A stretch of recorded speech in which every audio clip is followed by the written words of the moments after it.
ఈరోజు కాంగ్రెస్ ప్రభుత్వం రేవంత్ రెడ్డి అనేటోడు వాళ్ళు ఇచ్చిన హామీల మీద కనీసం మనసు పెట్టకుండా డైవర్షన్ పాలిటిక్స్ చేస్తూ అడిగిన వాళ్ళను అరెస్టు చేయడం, అడిగితే కనీసం సోషల్ మీడియాలో పోస్టు పెట్టిన అరెస్టు చేసి కనీసం పేరు మర్చిపోతే అరెస్టు చేయడం, అంటే అరెస్టులతోటి ఈ రాష్ట్రాన్ని నడిపియాలని చూస్తున్నాడు.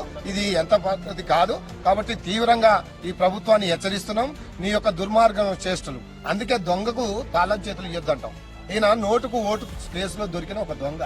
ఆయనకు తాళం చేయడం, ఆ రాష్ట్రం అప్పచెప్తానికి ఇక దొంగ ఏం చేస్తాడు? దొంగ ఇల్లుకు తాళాలు అప్పచెప్తే దోసుకొని పోయినట్టు మొత్తం దోపిడీ. మార్పు కోసం ఈ రాష్ట్ర ప్రజలు ఓటేస్తే ఏడుపు తప్ప ఈ రాష్ట్ర ప్రజలకు ఏం మిగలేదు. సంవత్సర కాలంలో ఏ వర్గమైనా సంతోషంగా ఉన్న దాఖలు లేవు. అన్ని వర్గాలు ముసలి వాళ్ళని ద్రోహం చేసిండు, మహిళల్ని ద్రోహం చేసిండు, విద్యార్థులను ద్రోహం చేసిండు, నిరుద్యోగులను ద్రోహం చేసిండు, రైతుల్ని ద్రోహం చేసిండు. ఈయన చేయని ద్రోహం లేనేలేదు. కాబట్టి అబద్దాలకు బ్రాండ్ అంబాసిడర్ గా రేవంత్ రెడ్డి ఉన్నాడు. ఇప్పటికైనా తన పద్ధతి మార్చుకొని పరిపాలన మీద మనసు పెట్టాలని ఈ సందర్భంగా నేను హెచ్చరిస్తున్నాం.